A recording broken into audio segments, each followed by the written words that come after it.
Andarki Namaskaram. Welcome back to Money Stocks. Today we are here with another sensitive topic, reservations. We will be discussing reservations, evolution of reservations, అసలు reservations meaning అంటే ఏంటి, reservations క్రమక్రమంగా ఎలా మారింది, అసలు reservations మూల ఎక్కడి నుంచి వచ్చింది. So will discuss all the topics in this video. అసలు మనం ఈ పదం రిజర్వేషన్ చూసుకున్నట్లయితే ఇది భారత రాజ్యాంగంలో, ఇండియన్ కాన్స్టిట్యూషన్లో కానీ వేరే ఇతర ఏ గవర్నమెంట్ అఫిడవిట్స్లో కానీ ఎక్కడ ఉండదు. ఎందుకంటే ఈ రిజర్వేషన్ అనే పదం గవర్నమెంట్ అఫిడవిట్స్లో, కాన్స్టిట్యూషన్లో, వేరే ఏ బుక్స్లోనైనా ఎలా ఉంటుందంటే affirmative action or positive discriminatory actions. Affirmative actions అంటే అనగారిన వర్గాలని పైకి లేపడం. సేమ్ వే పాజిటివ్ డిస్క్రిమినేషన్ అంటే ఏంటంటే according to Indian constitution article 15, 16, 17 discrimination on the grounds of religion, caste, creed, race, gender is completely prohibited in India. కానీ అది వాళ్ళు దాన్ని ఎలా తీసుకున్నారంటే అది నెగిటివ్ డిస్క్రిమినేషన్గా తీసుకున్నారు. But when it comes to affirmative actions, ఈ లో కాస్ట్ పీపుల్ని గుర్తించడం, జెండర్ బయాస్డ్ అంటే ఉమెన్ని గుర్తించడం, దీన్ని పాజిటివ్ డిస్క్రిమినేషన్గా తీసుకొని ఈ అనగారిన వర్గాలకు అంటే ఈ అప్రెస్డ్ క్లాసెస్కి రిజర్వేషన్స్ ఇవ్వడం స్టార్ట్ చేశారు. ద కాన్సెప్ట్ ఆఫ్ రిజర్వేషన్ అనేది మన సొసైటీలో సీడ్ చేసింది మాత్రం బ్రిటిషర్సే. ఎలా అంటే 1935 గవర్నమెంట్ ఆఫ్ ఇండియా యాక్ట్లో for the first time Britishers gave special representation for schedule caste people. Britishers నుంచి ఇన్స్పైర్ అయిన మన చాలా Indians, for example Jyotiba Phule, he started educating this lower class people. In the same way Shahu Maharaj of Kolhapur, ఆయన కూడా ఏం చేశారంటే ఈ డిస్క్రిమినేషన్ ఆపేసి he completely stop the discrimination in his kingdom and he started complete giving education and giving other facilities to the lower caste people. And early 1900లో చూసుకున్నట్లయితే doctor B R Ambedkar, he immensely fought for the equality and social justice for this scheduled caste and scheduled. So now we will discuss about the evolution of reservations. అంటే క్రమక్రమంగా ఎలా ఈ reservations అనేవి మన సొసైటీలో ఎంత బలోపేతం జరిగిందో ఒకసారి చూద్దాం. ఫస్ట్ రిజర్వేషన్స్ ఎప్పుడంటే 1919 Montague Chelmsford reform. So now will discuss the evolution of reservations. అంటే క్రమక్రమంగా రిజర్వేషన్స్ అనేవి మన ఇండియాలో ఎలా బలోపేతం జరిగాయో చూద్దాం. So it all began with 1919 Chelmsford Montague reforms. ఈ రిఫార్మ్స్లో ఏం చేశారంటే దే గేవ్ సటిల్ అంటే కంప్లీట్ రిప్రజెంటేషన్ రిజర్వేషన్స్ కాకుండా for schedule caste people they gave it in minute. అంటే వాళ్ళు ఎక్స్పెరిమెంట్ చేద్దామని చూశారు. అంటే కొన్ని పాకెట్స్ ఆఫ్ కంట్రీలో they give representation for the schedule caste representatives. So 1919 Chelmsford Montague reforms తర్వాత జరిగింది ఏంటంటే 1932లో communal award which was given by British prime minister Ramsay MacDonald. ఈయన ఏం చేశారంటే ప్రీవియస్గా అంటే ఫస్ట్ వాళ్ళు ఏం చేశారంటే మనని రిలీజియన్గా విడగొట్టారు, ఇండియన్స్ని ముస్లిం హిందూలాగా.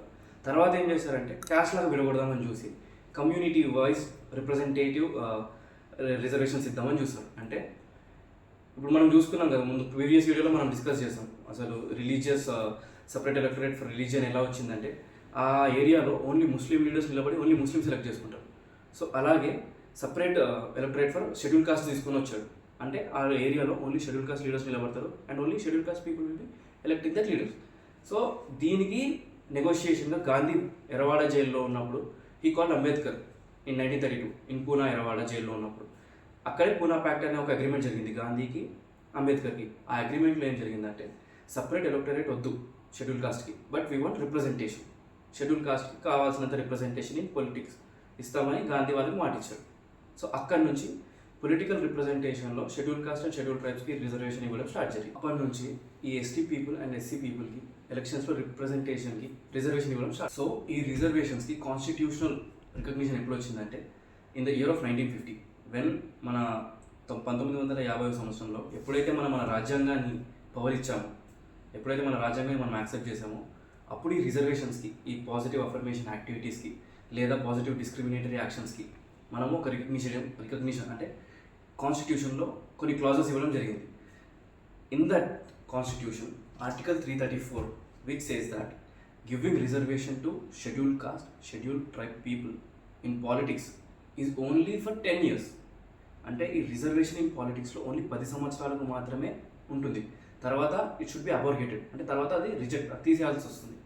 But according to some political reasons and public interest వల్ల అండ్ ఓట్ బ్యాంక్ పాలిటిక్స్ వల్ల దీని రిజర్వేషన్ని క్రమక్రమంగా పెంచుకుంటూ పోయినారు. 10 yearsకి ఎక్స్టెండ్ చేసుకుంటూ అలా 10 yearsకి like 8th, 23rd, 45th, 62nd, 79th, 95th and 104th constitution amendment యాక్ట్స్లో దీన్ని ఎవ్రీ 10 years దీన్ని ఎక్స్టెండ్ చేసుకుంటూ పోవడం జరిగింది.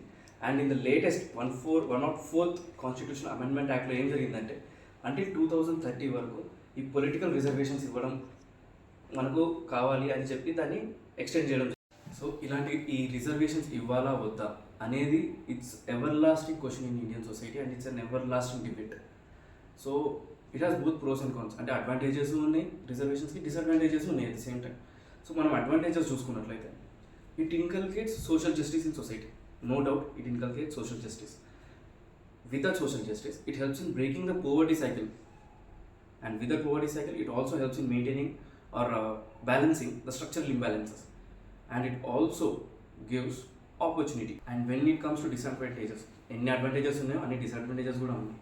When it comes to disadvantages చూసుకున్నట్లయితే meritocracy, perpetuation of caste, creamy layer issues, and also resentment and division in people itself.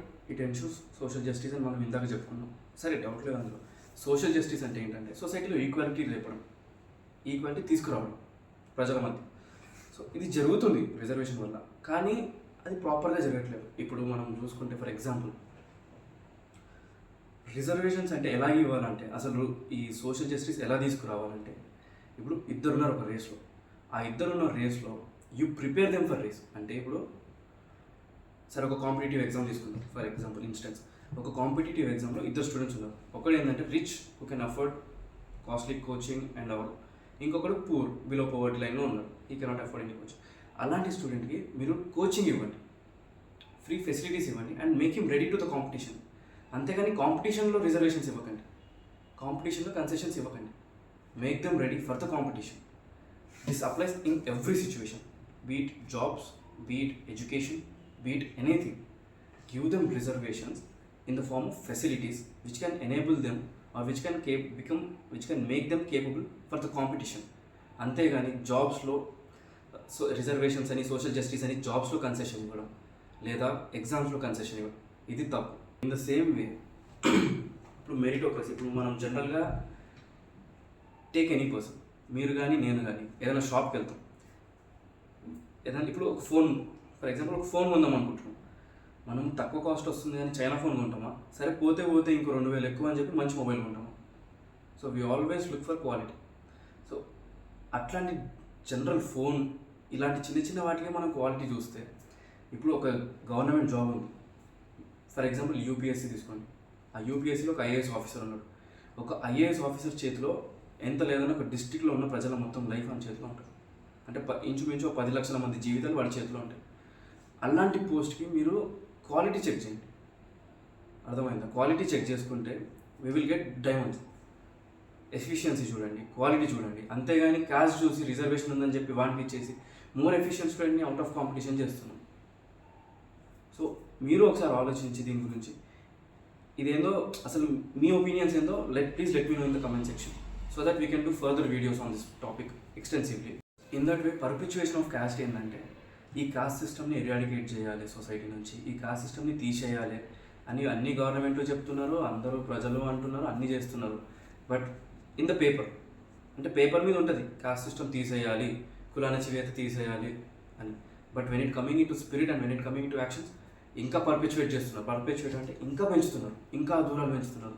దేనివల్ల? ఈ reservations ఇవ్వడం వల్ల. సో రిజర్వేషన్స్ అనేది క్యాస్ట్ బేస్ ఇవ్వడం ఆపారు ఫస్ట్. దీనివల్ల ఏం జరుగుతుందో రిసెంట్మెంట్ అండ్ డివిజన్ ఇంకా ఎక్కువ అవుతుంది. అంటే ఇప్పుడు ఎవరైతే బెనిఫిట్స్ పొందాడో already is getting more benefits. So అది ఎట్లా అంటే ఇన్ ద సేమ్ కాస్ట్, అంటే ఇప్పుడు అవుటర్ కాస్ట్తోనే కాదు, ఇన్ ద సేమ్ కాస్ట్ కూడా వాళ్ళకి డిఫరెన్సెస్ వస్తున్నాయి. ఎలా అంటే ఒక ఫ్యామిలీకి బెనిఫిట్స్ మీద బెనిఫిట్స్ వస్తూనే ఉన్నాయి, ఎట్ ద సేమ్ టైం ఇంకో ఫ్యామిలీకి రావట్లేదు. So we have to review the reservations and give. Please ఈ వీడియోని మీరు జాగ్రత్తగా చూడండి. If there are any mistakes, మీకు ఎక్కడైనా తప్పుగా అనిపిస్తే please let me know in the comments. And if you find this information very sensible or app, please share it to at least 1 person and please subscribe.